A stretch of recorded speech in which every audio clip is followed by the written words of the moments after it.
Hello students. तो इस video के अंदर आप डिस्कस करना है पंजाब बोर्ड का सैंपल पेपर। ठीक है, PSCB टर्म टूल एक सैंपल पेपर आएगा, उस आप सिर्फ सॉलिड स्टेट के न्यूमेरिकल्स ही अज डिस्कस कर देंगे। ठीक है, सॉलिड स्टेट के न्यूमेरिकल्स ही आप डिस्कस कर देंगे। ठीक है, आई होप तुमने भी ट्राई किए होंगे क्वेश्चंस। ठीक है, जेडे कॉन्सैप्ट आपने ठीक है ना सॉलिड स्टेट के ऑलरेडी जी वीडियोस ने उस पढ़े ने। ठीक है ना, अपने ऑलमोस्ट ठीक है 6 वीडियोस अपलोड की ने। ठीक है, बहुत ही छोटी छोटी वीडियोस ने। ठीक है, टोटल वीडियोस की लेंथ मुश्किल नाल 1 घंटे की बनती है। ठीक है, बट जे वो 1 घंटे की वीडियोस देख लेने तो अपने मैक्सिमम कॉन्सैप्ट्स की होंगे ने कवर हो जाते हैं। ठीक है, एक कॉन्सैप्ट छड्डता सी मैंने। ठीक है, वो अज की वीडियो के अंदर आप कवर कर देंगे। तो concept of radius ratio, radius ratio का कॉन्सैप्ट अपने मिस किया सी, बाकी सारे अपने पढ़ चुके हैं।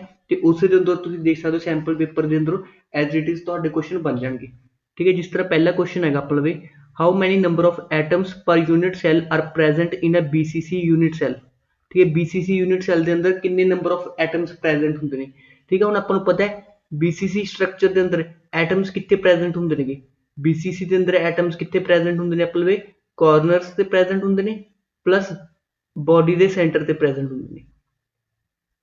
ठीक है, कितने कितने प्रेजेंट होंगे अपने कॉर्नर प्लस बॉडी सेंटर के उपर की होंगे अपने को एटम्स प्रेजेंट होंगे ने।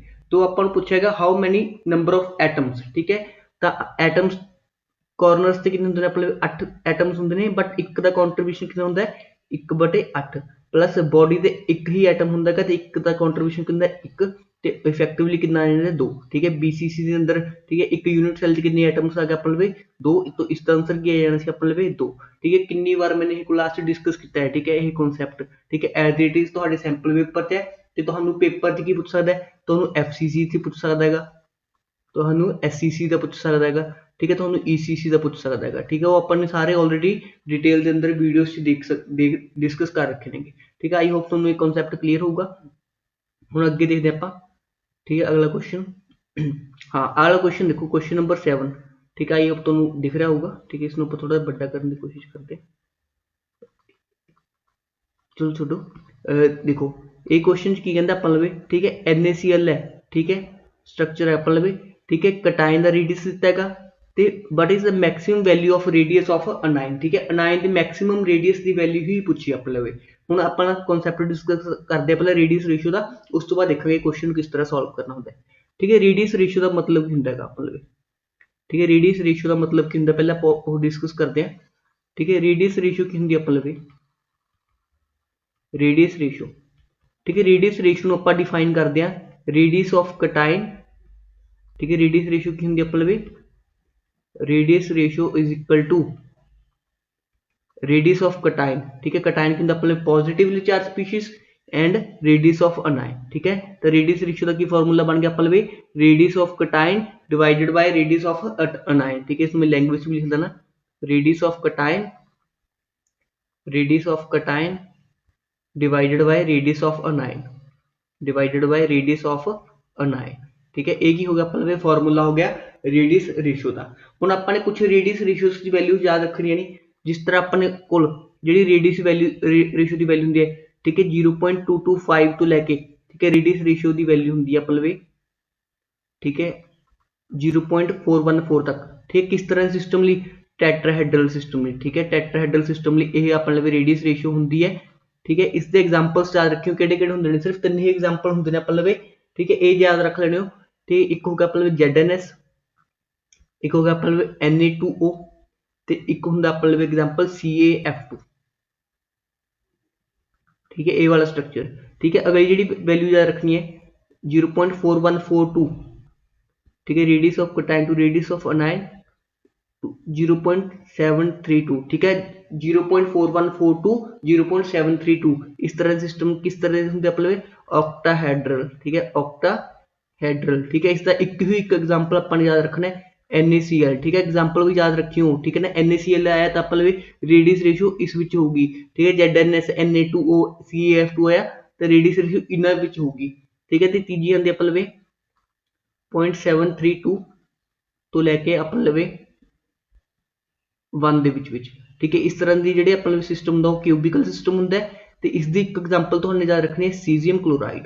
ठीक है, तुहाडे किहड़ी एग्जाम्पल याद रखनी है सीजियम क्लोराइड। ठीक है, ये इन्ना कॉन्सैप्ट तुसीं देख लैने होगे। ठीक है, रेडियस रेशियो का इनफ है। ठीक है, सब तो पहले रेडियस रेशियो की होंगी है radius of cation to radius of anion. ठीक है, उस तो बाद अपने ये तीन ਜਿਹੜੇ डाटा याद रखना है।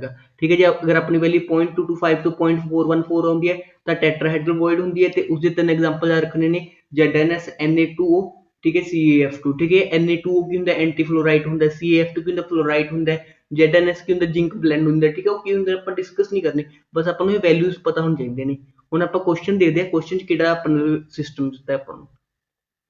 ਹੁਣ ਆਪਣੇ ਕੁਐਸਚਨ 'ਚ ਕੀ ਦਿੱਤਾ ਹੈਗਾ ਆਪਾਂ ਨੂੰ।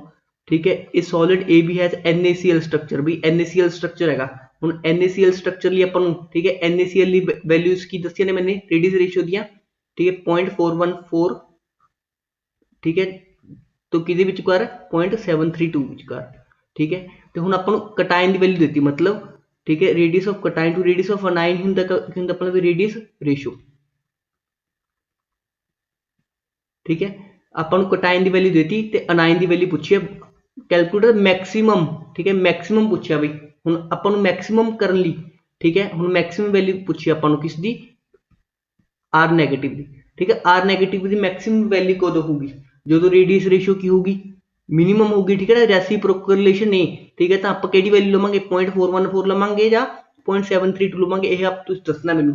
ठीक है, हुण आपां जे आर नैगेटिव नूं मैक्सिमम करना है तो रेडियस रेशियो नूं की करना पऊगा मिनिमम करना पऊगा। ठीक है, मतलब आपां मिनिमम वाली वैल्यू लवांगे रेडियस रेशियो दैट इज 0.414। तो रेडियस ऑफ कटाइन की आजूगा अपन लवे। ठीक है, रेडियस ऑफ कटाइन की radius of cation divided by radius ratio is equal to radius of anion. ठीक है ना, फॉर्मूले तो हुण अपन ने रेडियस ऑफ कटाइन की दिता अपन 170 पिकोमीटर डिवाइडेड बाय ठीक है 0.414। ठीक है, इस वैल्यू को कैलकुलेट करते हैं। ठीक है, मैंने नहीं सॉल्व कर रखे, एक बार मैं कैलकुलेट कर लेना तो फाइनल आंसर दसना की है इसका। ठीक है, इसका आंसर आ जाएगा 170 डिवाइडेड बाय 0.414। ठीक है, डेट इज ठीक है 410.6 पिकोमीटर। ठीक है, मैक्सिमम वैल्यू ठीक है जी maximum value of R negative है। ठीक है, रेडियस ऑफ अनाइन है कितनी होगी अपन लवे 410.6 पिकोमीटर। ठीक है, आई होप ये कॉन्सैप्ट तुहानू क्लीयर होया होगा। तुहानू ये गल क्लीयर होनी चाहिए कि मैंने 4.414 ही क्यों ली। ठीक है, 0.732 क्यों ली, जे उत्थे क्वेश्चन च बोल दिंदा उरे मिनिमम वैल्यू दसो तो आपां की यूज करदे 0.732। ठीक है, आई होप सब नूं रेडियस रेशियो का कॉन्सैप्ट क्लीयर होया होगा। ठीक है, कुछ नहीं बस आह डाटा याद रखना, तो आह वाला डाटा याद रखना है। जिसने ही डाटा याद रख लिया ठीक है वही क्वेश्चन सॉल्व कर पाऊगा कि NaCl की वैल्यू जी होंगी अपन लवे इस रेंज के अंदर लाई करती है। ठीक है, सीजियम क्लोराइड लिए अपन लवे जी वैल्यू है इस रेंज लाई करती है। ठीक है, जो तुहानू सैंपल पेपर से NaCl है की पता पेपर से सीजियम क्लोराइड वाला सिस्टम पूछ ले। ठीक है, तो तुमने उत्थे 0.414 वाली वैल्यू नहीं यूज करनी, पर तुमने किहड़ी यूज करनी है 0.73221। ठीक है ना, आई होप रेडियस रेशियो का कॉन्सैप्ट क्लीयर होगा। ठीक है, अगला क्वेश्चन डिस्कस करते हैं। ठीक है, सैंपल पेपर के अंदर आ देख लो भाई 14वां क्वेश्चन। ठीक है, 3 नंबर के अंदर आया। ठीक है, एज इट इज मैंने वीडियो के अंदर बोलिया सी कि डेंसिटी वाला क्वेश्चन तो 3 मार्क्स च आएगा। ठीक है, एज इट इज बोलिया हुआ क्वेश्चन। ठीक है, कि 3 मार्क्स च डेंसिटी वाला ही क्वेश्चन आएगा। ठीक है, as it is sample paper देख लो भाई, सैंपल पेपर भी 3 मार्क्स का same as it is question आया पाएगा। ठीक है, चलो सॉल्व करते हैं इसको। ठीक है, डेंसिटी का फॉर्मूला दसो भाई की होंगे। डेंसिटी का फॉर्मूला होंगे अपन लवे density is equal to Z into M over a cube into Avogadro number. ठीक है, फॉर्मूला अपन डिस्कस करके हुण डेंसिटी की वैल्यू अपन दे रखी है। ठीक है, 11.2। ठीक है, FCC सिस्टम ली ठीक है Z कितना होंदा अपन लवे 4 होंदा है। FCC सिस्टम ली Z कितना होंदा 4 होंदा है। ठीक है, इसमें तुसीं प्रॉपर दसना उन्हां नूं। ठीक है, कि 6 एटम्स होंदे नेगे। ठीक है, फेस ते 1/2 होंदा फेस का कंट्रीब्यूशन, 8 एटम्स होंदे ने कॉर्नर ते 1 एटम का कंट्रीब्यूशन 1/8। ठीक है, तो इफेक्टिवली कितने आंदे ने 4 एटम्स आंदे ने। इस तरह प्रॉपर तुसीं करके दिखाना Z इज इक्वल टू 4। ठीक है, एज लेंथ की वैल्यू कितनी सेंटीमीटर की दी है भाई, तो अपन कोई किसी तरह कोई यूनिट कन्वर्जन लगाने की जरूरत नहीं हैगी। ठीक है, तो वैल्यूज पुट करते अपन 11.2 इज इक्वल टू 4 इंटू ठीक है M की वैल्यू अपन कैलकुलेट करनी है। ठीक है, A का क्यूब किया 4 इंटू 10⁻⁻8 क्यूब इंटू 6.022 इंटू 10⁻23। हुण अपने M की वैल्यू सॉल्व करनी है। ठीक है, तो M की वैल्यू कितनी आ जाएगी अपन लवे M is equal to 11.2 into ठीक है 4 का क्यूब कितना जाएगा 64। ठीक है, 10⁻⁻8 ठीक है कितना हो जाएगा 10⁻⁻24 इंटू 6.022 इंटू 10⁻23। ठीक है, डिवाइडेड बाय कितना आ जाएगा 4 ठीक है। इस वैल्यू ਨੂੰ ਸੋਲਵ ਕਰਦਾ ਮੈਂ 1 ਮਿੰਟ ਠੀਕ ਹੈ, ਤੁਹਾਨੂੰ ਦੱਸਦਾ ਫਾਈਨਲ ਆਂਸਰ ਕੀ ਹੈਗਾ ਠੀਕ ਹੈ। ਇਸ ਨੂੰ ਸੋਲਵ ਕਰੋ ਐਜ਼ ਇਟ ਇਜ਼ ਠੀਕ ਹੈ। ਪੇਪਰ ਤੁਹਾਨੂੰ ਸਿੰਪਲ ਕੈਲਕੂਲੇਟਰ ਮਿਲਣਾ ਬਈ ਠੀਕ ਹੈ। 11.2 इंटू 64 इंटू 6.022 इंटू ठीक है कि हो जाएगा 10⁻⁻1 ठीक है डिवाइडेड बाई 4 ठीक है। इस वैल्यू में 1 मिनट सॉल्व कर ला ठीक है, फिर तुम्हें फाइनल आंसर दस दूंगा ठीक है। 11.2 इंटू 64 इंटू 6.022 ठीक है डिवाइडेड बाई 40 ठीक है। अप्रोक्सीमेट आंसर इसका आ रहेगा 107.9 ठीक है। यूनिट की होंगी है मोलर मास की ग्राम पर मोल ठीक है ना, ये भी ध्यान रख लियो ठीक है। कि यूनिट होंगी है ग्राम पर मोल ठीक है ना। यही आंसर लिख देना है फाइनल ठीक है जी। तुम इस आंसर ठीक है राउंड ऑफ करके ठीक है, राउंड ऑफ करके कितना आ जाएगा 108 ग्राम पर मोल ठीक है। ये वाला आंसर भी दे सकते हो ठीक है ना, कि आफ्टर राउंडिंग ऑफ ठीक है ना, राउंड एक प्रॉपर इंटीजर ठीक है राउंड ऑफ करने तो बाद अपने फाइनल आंसर की बन जाएगा 108 ग्राम पर मोल ठीक है। एज इट इज क्लास इस तरह के क्वेश्चन अपने डिस्कस कर रखे ने ठीक है। कोई बाहर क्वेश्चन नहीं आएगा ठीक है ना, ईजी क्वेश्चन सीगा। आई होप ਤੁਹਾਨੂੰ ਸਾਰਿਆਂ ਨੂੰ ਕਲੀਅਰ ਹੋ ਗਿਆ ਇਹ क्वेश्चन भी ठीक है। तीन तरह के क्वेश्चन आए ने अपने भी ठीक है सैंपल पेपर के अंदर ठीक है। सब तो पहले टाइप के क्वेश्चन की आया ਸੀ ਆਪਾਂ ਨੂੰ ਸਿੰਪਲ ਪੁੱਛਿਆ ਸੀ number of atoms present in a BCC unit cell ठीक है। सैकेंड क्वेश्चन अपने रेडियस रेशियो का कॉन्सैप्ट डिस्कस किया है, मैंने ऑलरेडी वीडियोस नहीं डिस्कस किया ये कॉन्सैप्ट, पर अज की वीडियो अपने रेडियस रेशियो का कॉन्सैप्ट भी डिस्कस कर लिया। थर्ड एंड लास्ट पार्ट ठीक है डेंसिटी वाला क्वेश्चन एज इट इज मैंने वीडियो दस रखा है कि 3 मार्क्स से डेंसिटी वाला क्वेश्चन आना है पेपर के जो सैंपल पेपर है उस भी 3 मार्क्स ही आया ठीक है। बाकी का पेपर आप थोड़े टाइम तक डिस्कस करेंगे ठीक है, जिमें जिमें आप टॉपिक खत्म करेंगे उस तो बाद ही पेपर आप डिस्कस कर लेंगे ठीक है। पेपर ईजी है ठीक है, जो तुम ध्यान प्रॉपरली स्टडी कर दो ठीक है। Thank you for watching this video.